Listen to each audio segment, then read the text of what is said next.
Welcome back to Truth Bomb Tuesday. Feeling a little wired, anxious, or like your heart's racing since starting carnivore? You might be thinking, is the diet raising my cortisol levels? Here's today's Truth Bomb. It's not the meat. It's how your body's adapting to a new fuel system. Let's break down what's really happening and why cortisol can spike early on, but usually settles later if you're doing it right.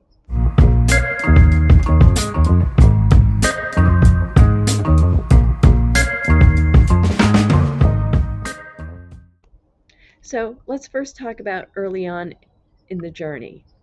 Your body's adapting. So when you first go carnivore, your body has one job: to figure out how to run on fat instead of sugar. That shift alone is a stressor, at least at first. And here's why cortisol may rise early on. Number one, fuel transition. You've slashed carbs, so cortisol steps in, which is amazing, and tells your liver to make glucose until ketones ramp up. Number two, electrolyte loss. Lower insulin means you're flushing out sodium, potassium, and magnesium, and that alone can trigger palpitations, poor sleep, and anxiety.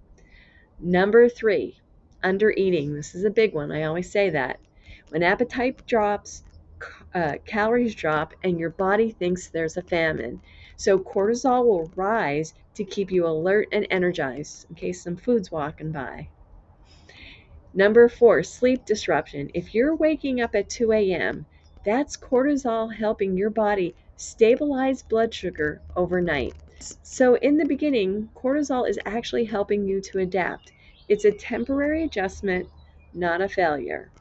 Once you're fat adapted, usually around 6 to 12 weeks, cortisol should start to normalize. If it doesn't, that means something's still off. Here's what can keep your cortisol high later in your journey. The big one, chronic undereating or low fat. Your body still thinks energy is scarce. Overtraining or overfasting. Too much stress, not enough recovery. Persistent electrolyte deficiency. You're still short on sodium or magnesium.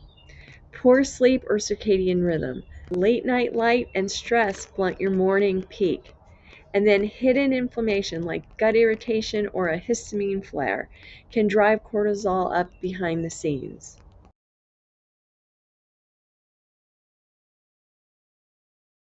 So here's how to balance cortisol and thrive long term on carnivore.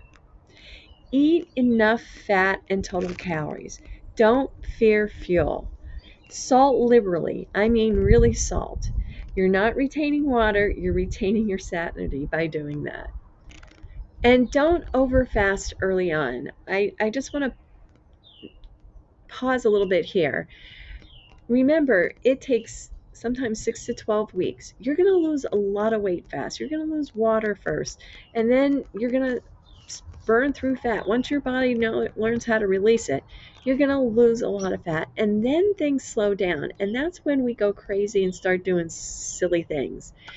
You're not really in a stall.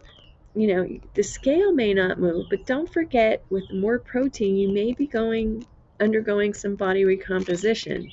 So if the scale stalls, but you're still losing inches, don't change your calories. It's still working. That's still working.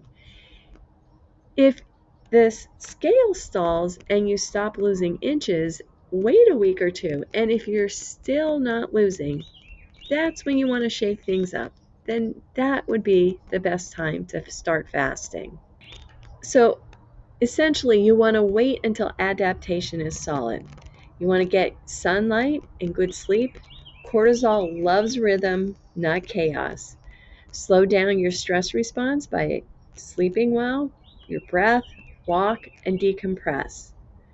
Cortisol is not the villain. It's just your body trying to keep you safe.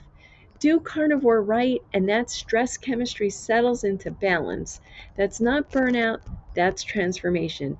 And as you start to heal, you'll notice in the morning, pay attention when you open your eyes. All of a sudden, you were under the covers, you get hot.